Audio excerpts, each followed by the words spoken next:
Hello बच्चों, let's see the question. The question says, यहाँ पर हमें एक रिएक्शन दिया गया है। तो take benzene with CSA that is toluene react with X2 in presence of iron and that. तो हमारा फॉर्मेशन होता है यहाँ पर दो कंपाउंड्स, एक ऑर्थो सब्स्टिट्यूएंट और एक पैरा सब्स्टिट्यूएंट। और उस रिएक्शन को बेसिस करके यहाँ पर कुछ स्टेटमेंट्स दिए गए हैं, जैसे कि इफ X इज क्लोरीन तो ortho and para isomers can be separated out. अगर हेलोजन हमारा क्लोरीन होगा तो ऑर्थो पैरा आइसोमर्स हमारा सेपरेट हो जाएंगे। अगर हम हेलोजन आयोडीन देते हैं, reaction doesn't occur due to high reactivity of iodine. और नेक्स्ट दिया गया है कि अगर हम हेलोजन को क्लोरीन देते हैं तो reaction with chlorine is reversible, हम देखेंगे। तो बिटवीन ऑल दो स्टेटमेंट्स, तो करेक्ट स्टेटमेंट हमारा क्या होगा? ओनली 1, 2, 3 और ऑल ऑफ द अबव। यहाँ पर हमारा की कंसेप्ट होगा, की concept here will be preparation of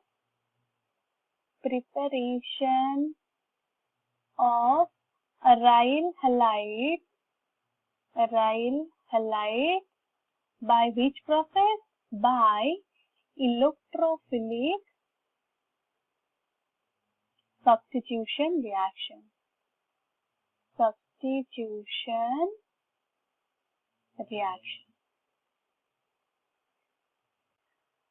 If you see preparation of aryl halides, क्या होता है? Electrophilic substitution of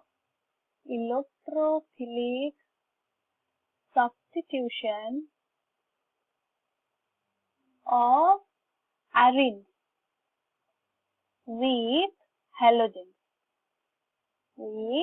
हेलोजन मतलब यहाँ पर हम लेंगे क्लोरीन और ब्रोमीन इन प्रेजेंस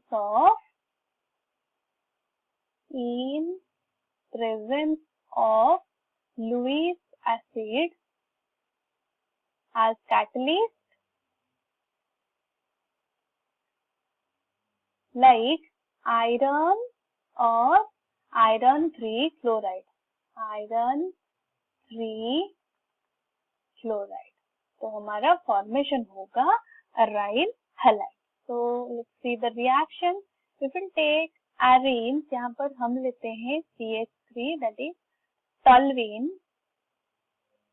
टॉल्यूइन को जब हम रिएक्ट करते हैं X2 any type of halogen के साथ, any type of halogen means यहाँ पर हम मोस्टली लेंगे chlorine and bromine in presence of iron as catalyst and dark means absence of the light, so dark, तो it will produce two product, एक product होगा, this will be CH3X, this is ortho halo toluene with para substitute.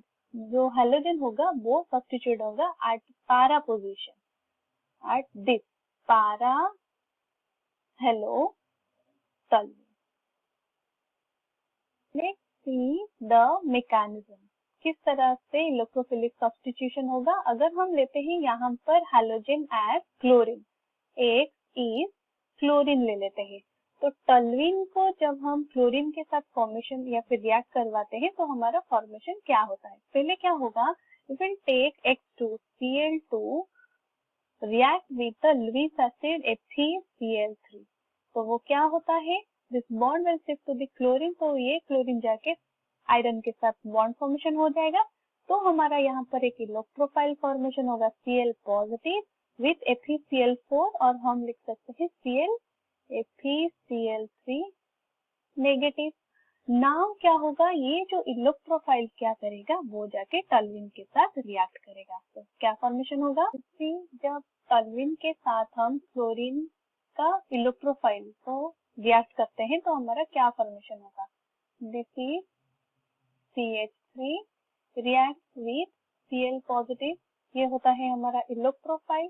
तो ये electrophile अगर जाके यहाँ पे react करता है या फिर बॉन्ड फॉर्मेशन करता है तो वो क्या करेगा? यहाँ पर HCl, तो due to absence of this bond तो ये हो जाएगा पॉजिटिवली चार्ज, और this is bond CH3। Next क्या होगा?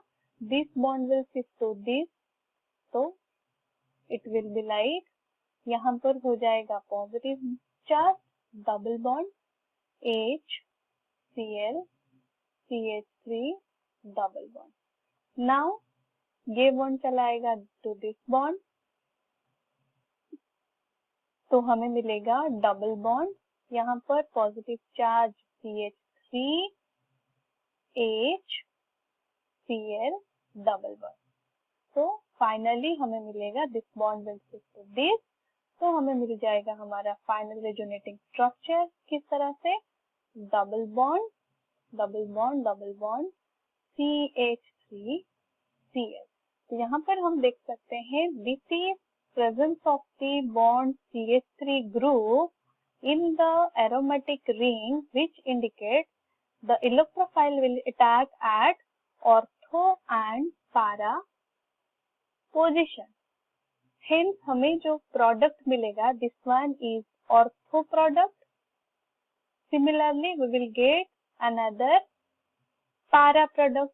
Para product means at this position will be the Cl group and CH3.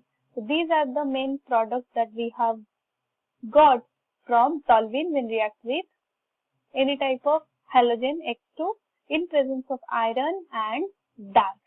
तो कौन सा ऑप्शन हमारा सही होगा, यहाँ पर हम देख सकते हैं X is chlorine, ortho and para isomers can be separated out. यहाँ पर हमारा जो प्रोडक्ट मिल रहा है these are ortho and para.